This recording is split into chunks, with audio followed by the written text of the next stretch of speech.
अस्सलामु अलैकुम वरहमतुल्लाहि वबरकातुहू। मैं हूं मलिक ज़ाहिद बानो और आप देख रहे हैं पाकिस्तान तहरीक आवाज़ चैनल। ख़वातीनो हज़रात, आज की हमारी वीडियो के दो टॉपिक हैं। एक तो कश्मीर का इलेक्शन और दूसरा कुछ अफ़गानी फ़ौजी जो पाकिस्तान में जिन्होंने पनाह ली है उनसे शनाख्ती कार्ड बरामद हुए हैं, उनके हवाले से इन दोनों मौज़ूआत पर आज मैं बात करूँगा।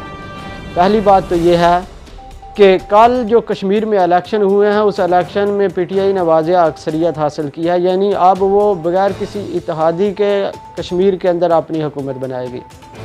दूसरी बात कि अपोजिशन की जितनी जमातें हैं उन सब ने धांधली का इल्ज़ाम PTI के ऊपर लगाया है, क्योंकि उनका ये मौक़िफ़ है कि PTI की हुकूमत मरकज़ में है, इसलिए इन्होंने अपने ज़राए वसाइल और क़ुव्वत को इस्तेमाल करते हुए धांधली की है।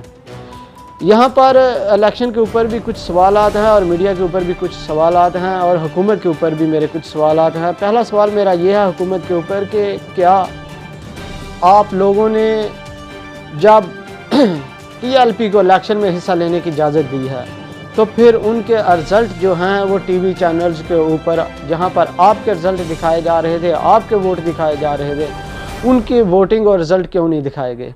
ये बहुत बड़ा सवालिया निशान है। यह हुकूमत की नीयत और उसकी बदनीयती को साबित करता है। लिहाजा ये बात तो साबित हो रही है कि हुकूमत इस्लाम पसंदों को अपने बैरूनी आकाओं के कहने के ऊपर बिल्कुल भी शो नहीं होने दे रही। उनकी पावर और ताकत को बिल्कुल दीवार के साथ लगाना चाहती है। लेकिन यहाँ पर मैं हुकूमत को ये बावर करा दूँ कि तारीख़ गवाह है कि जहाँ पर भी कमज़ोर को दबाने की कोशिश की गई है, किसी भी क़ुव्वत को दबाने की कोशिश की है, वो वक़्त के साथ साथ ज़रूर उभरी है। और इसी तरह पाकिस्तान में इस्लामी नज़रियात और सोच वाले एक दिन ज़रूर इक़्तिदार और पावर में आएंगे, ये बात ज़हन नशीन कर लें। दूसरी बात, कल नून लीग के साबका जो MLA हैं चौधरी इस्माइल गुज्जर साहब, उन्होंने एक बहुत ही घटिया हरकत की है। सबसे पहले तो मैं कौम से माजरत चाहता हूं कि हमने 2019 में सियालकोट किंगरा रोड के ऊपर एक कश्मीर कॉन्फ्रेंस करवाई थी जिसके अंदर चौधरी इस्माइल गुज्जर साहब को बुलाया था। तो इस हवाले से मैं कौम से शर्मिंदा हूं कि ऐसी घटिया सोच रखने वाले शख्स को कभी भी अपने प्रोग्राम में हमें नहीं बुलाना चाहिए था। इसलिए मैं आज माजरत चाहता हूँ कौम से, क्योंकि हमारा मंशूर पाकिस्तान के अंदर निज़ाम मुस्तफ़ा सल्लल्लाहु अलैहि वसल्लम का नफाज है, कश्मीर की आज़ादी है, ये हमारा मंशूर है। और इन मंशूर के अपोजिशन, इन मंशूर के ख़िलाफ़ चौधरी इस्माइल का गुज्जर का कल का जो बयान है वो इन मंशूर की मुखालफत करता है। जैसा उसने कहा कि जनाब हमारा यहाँ पर एक कैंप था, हमारे कैंप को उखाड़ दिया है, अगर हमारी बात को नहीं सुना गया, हम वोटिंग में धांधली की गई, इलेक्शन में धांधली की गई, तो हम मोदी से मदद हासिल करेंगे, हम इंडिया से मदद हासिल करेंगे। लिहाजा इस किस्म का जाहलाना बयान किसी ऐसे शख्स का जो असम्बली का नुमाइंदा रह चुका हो उसके ऊपर अफसोस किया जा सकता है और उसकी जितनी मजम्मत हो वो मजम्मत की जा सकती है। और मैं चौधरी इस्माइल की मजम्मत करता हूँ जिस किस्म का उन्होंने बयान दिया है। दोस्तों, ये इस्माइल गुज्जर साहब का ये बयान भी ज़रा आप समाअत फरमा लें। हो सकता है कोई दोस्त कहे कि जनाब मलिक साहब गलत बयान कर रहे हैं, लेकिन इसीलिए मैं प्रूफ के साथ आपसे बात कर रहा हूँ। ये इस्माइल गुज्जर साहब का बयान भी सुने। और गवर्नमेंट से कहता हूँ कि इन लोगों को बात करो, वरना हालात ख़राब हो जाएंगे। यहाँ लोग मरेंगे। अगर ऐसा ही हुआ जैसे मेरा बाहर कैंप था, इन्होंने अखेड़ के और फेंक दिया है, ये ज्यादती है। इसका मतलब ये है कि आप गवर्नमेंट के सामने बोल ही नहीं सकते, बात ही नहीं कर सकते, हमें इलेक्शन लड़ने का हक नहीं है।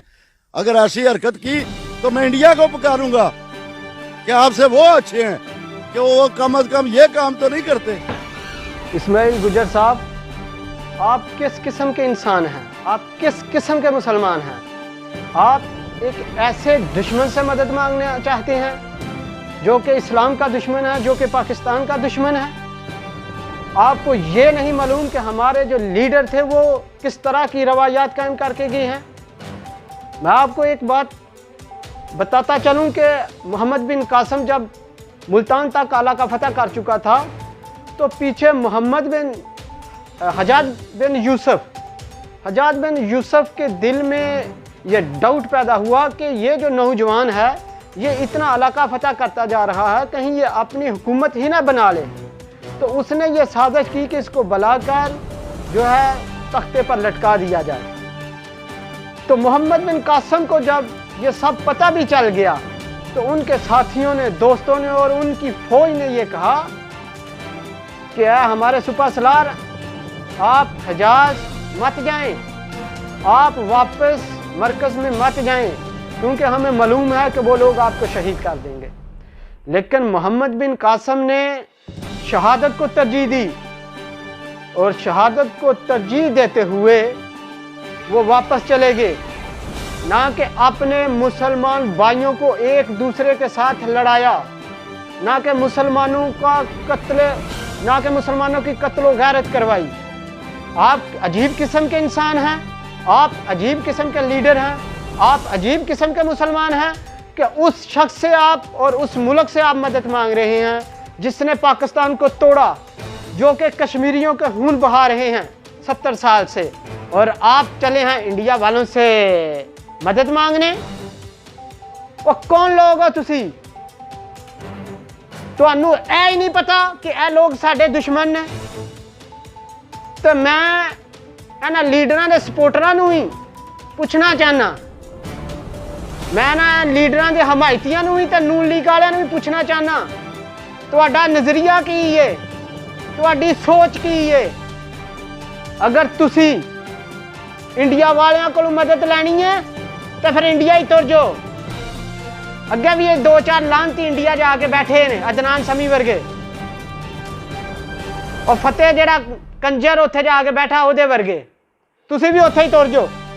ساڈی جان چھڈو، ساڈا بیڑا گرک کر چھڑیا، تساں پاکستان دا بیڑا گرک کر چھڑیا، تساں مدد لینی ہے نا انڈیا کولوں تو اتھے ہی تر جاؤ، ساڈا بیڑا گرک نہ کرو، سانوں رہن دیو سکون دے نال۔ ساڈے وڈیاں نے بڑیاں قربانیاں دے کے پاکستان حاصل کیتا ہے، تو مجھے امید ہے، میں امید کرتا ہوں کہ پاکستانی قوم بھی اب ان کے اصل چہرے کو پہچان چکی ہوگی۔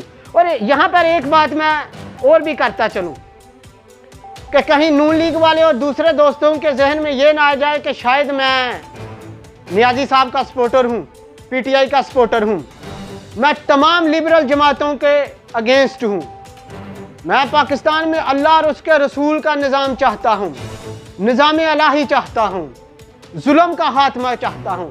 پاکستان کے اندر 70 سال سے ظلم کا نظام چل رہا ہے، اور یہ ظالم لوگ ہی کبھی اس پارٹی سے اس پارٹی میں جاتے ہیں، اس پارٹی میں جا کر اقتدار میں آ جاتے ہیں، اور جب ان کو اقتدار نہیں ملتا تو کبھی یہ امریکہ سے مدد مانگنے بلاول زرداری کی طرح پہنچ جاتے ہیں، کبھی یہ مدد مانگنے انڈیا کو پکارنا شروع کر دیتے ہیں۔